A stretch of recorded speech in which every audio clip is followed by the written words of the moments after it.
Hello and welcome to Nightmare Masterclass. My name is David Stockdale. I'll be your host on this excursion into the dark unknown. In July of 2020, I released a video called Doomerism, the Struggle to Find Meaning. In that video, I sought out to analyze the doomer phenomenon from a sociopolitical perspective. If you haven't watched my first video on the topic, you might want to do so prior to watching this one. I'll have a link to it in the video description. In this installment, I wanted to highlight a very illuminating email exchange I had with someone who once identified with the doomer perspective and has recently had a change of heart. I'm highlighting this response because I think it is insightful and well written, even if I may disagree with some of the basic assertions. Anyway, here it is. Hi David, I'm not really sure why I'm writing to you. This is not something I've ever done before, and I'm not entirely sure I expect a response. I've always viewed YouTubers as entirely theoretical, and the relationships they have with their subscribers to be on the dangerous side of parasympathetic, that they're more of a brand than a person. I hope that doesn't come across as offensive. It isn't meant to be. Just an observation. This email is off the back of watching your video titled Doomerism, the Struggle to Find Meaning. There's a phenomena I'm interested in, which is where there's a common human experience that isn't widely discussed, but then somebody mentions it and it blows up. Like, oh, isn't it terrible when you step on a Lego and it hurts? And everybody laughs and nods along. I wonder what other things I experience daily but never think to mention because they're so common.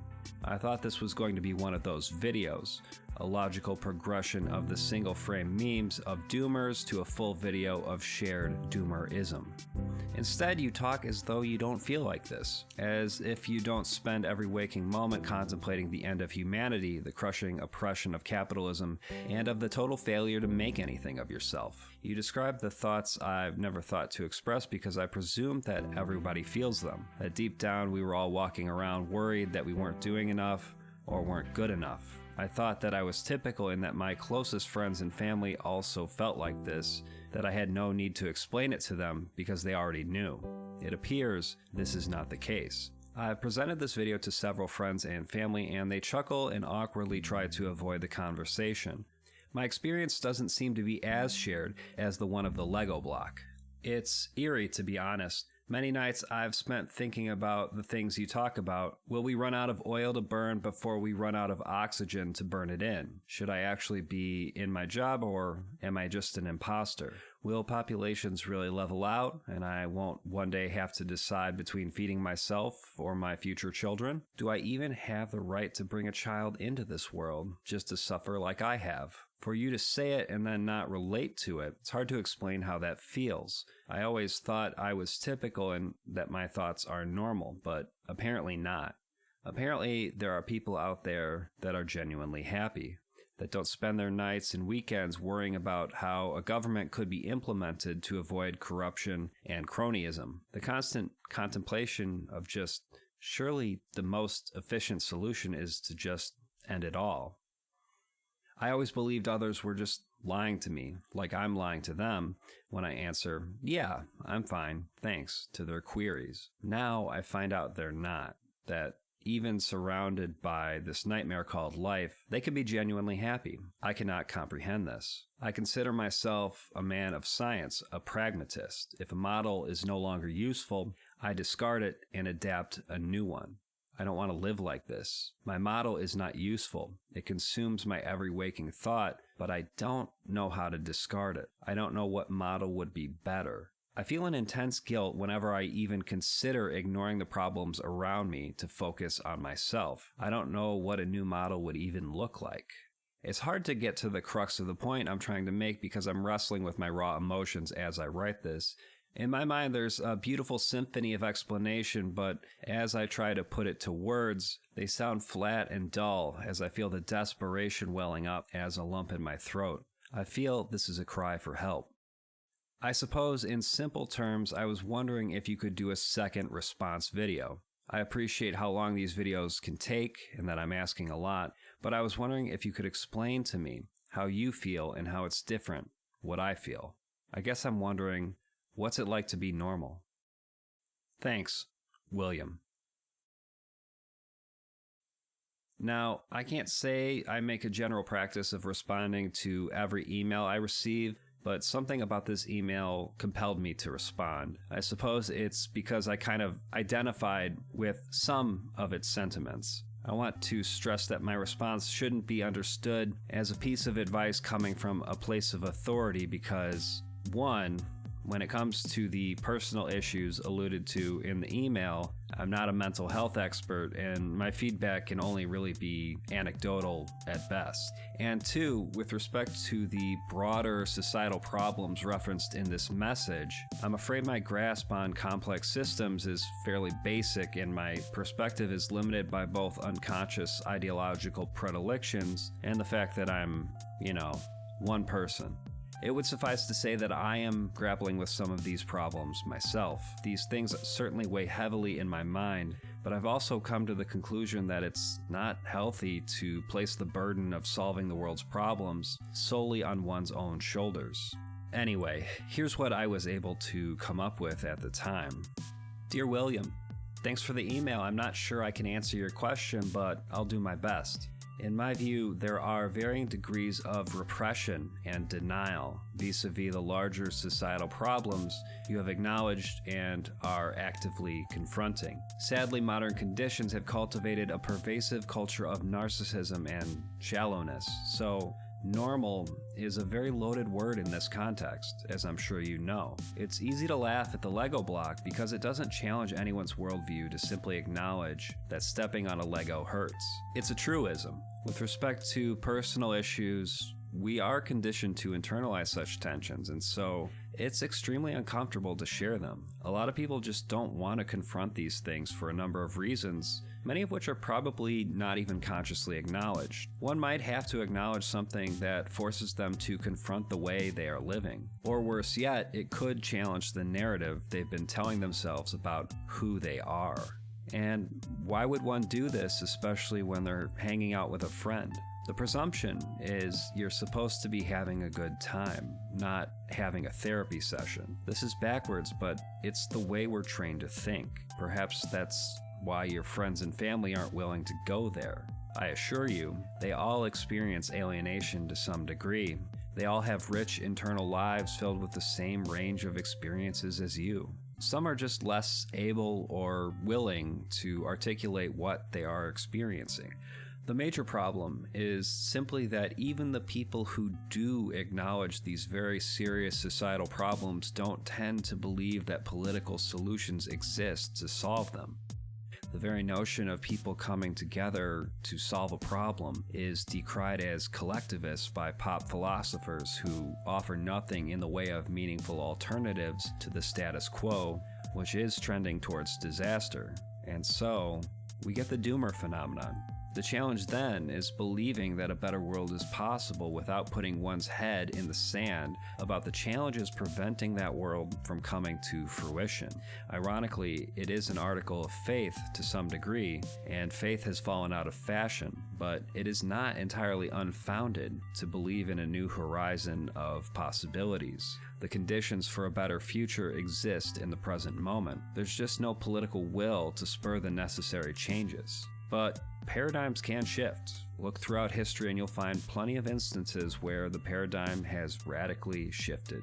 Hope this helps. Best, DS. This exchange occurred towards the beginning of last year. I didn't receive a response from William until last month, so over a year later.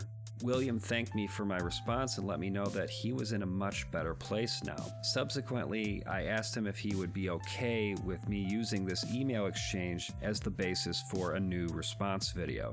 He agreed on the basis that I don't use any identifying information, which is entirely understandable.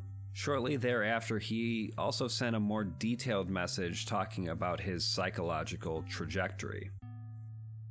Hiya, Dave. I think that sounds amazing. The reason I chose to keep my email short and to the point is because I realized that you don't know me, we're not friends, but here I am lumbering you with all this emotional baggage. Repeat this for every one of your viewers and you've got quite a lot of emotional trauma to deal with. Most likely too much for one person. My original cry for help was deeply inappropriate to burden you with, and I see that now. I probably should have apologized more, but I just wanted to let you know that the burden was no more.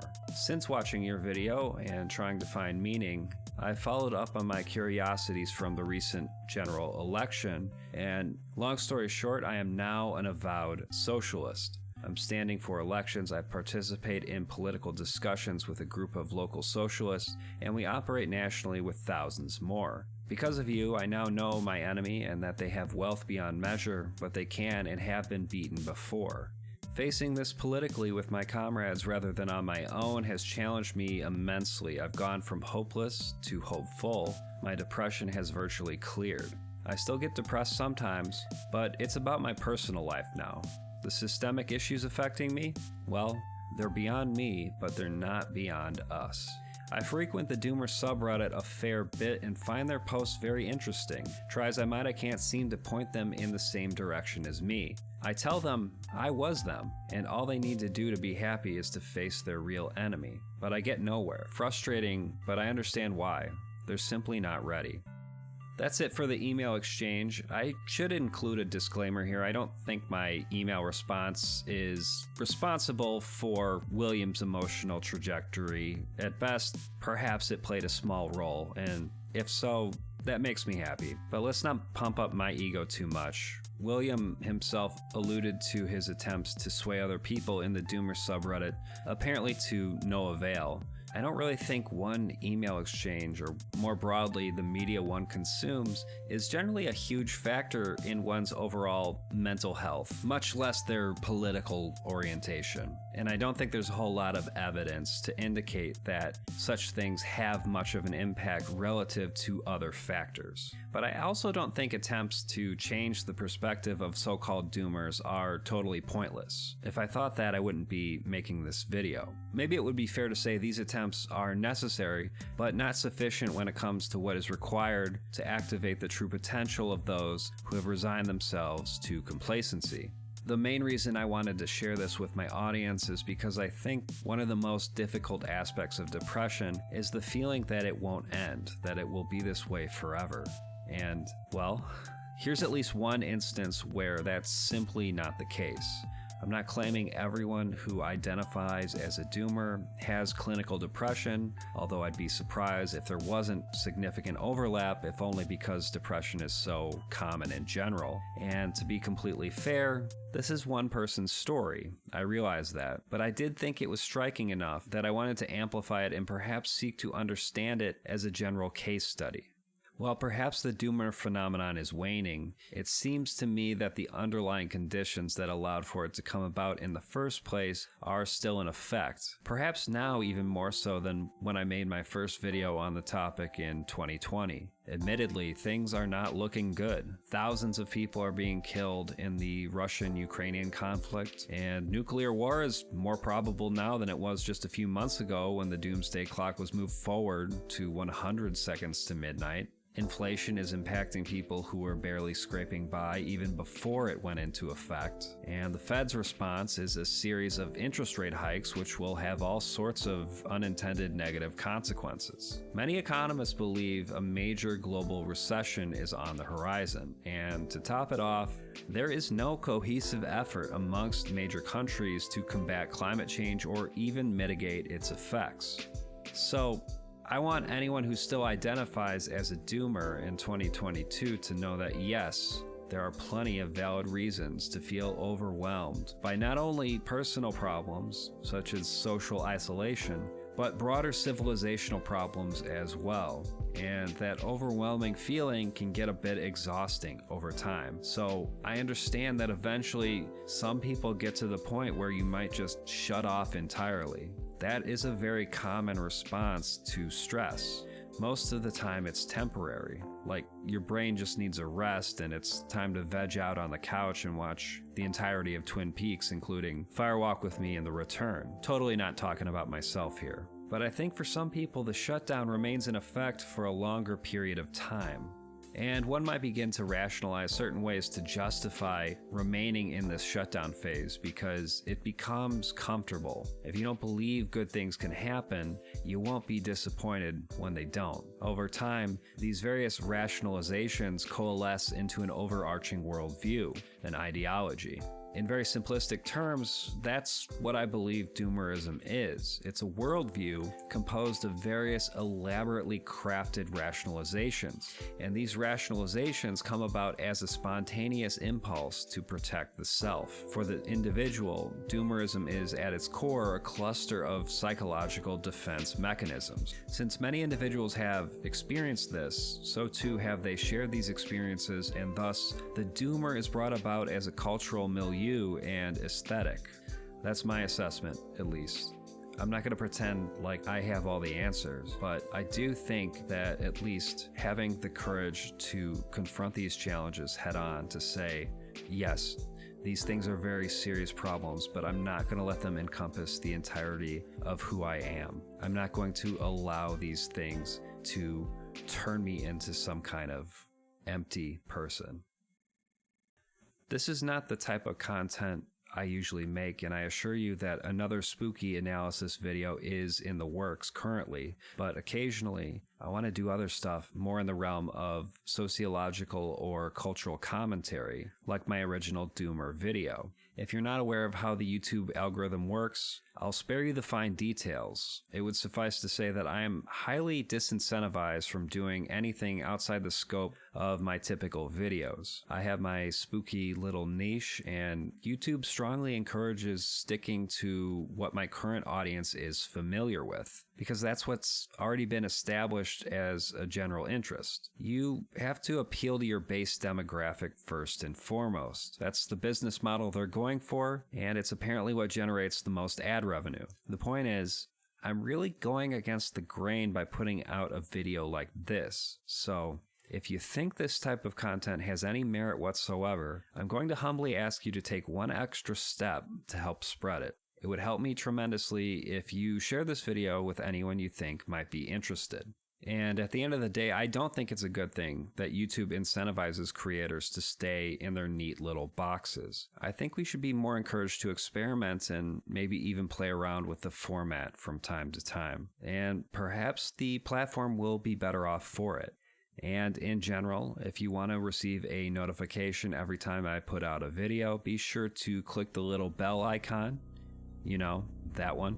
I've started making a point to tell people this because YouTube is generally not sharing my new videos with subscribers. Not a significant portion of them, anyway. So please click the bell, and if you enjoy my videos and want to support me on a monthly basis, you can do so at patreon.com/Nightmare Masterclass. I have various tiers, and you can support me for as little as $1 a month. That wraps it up for this installment of Nightmare Masterclass. Thank you for watching, and good night.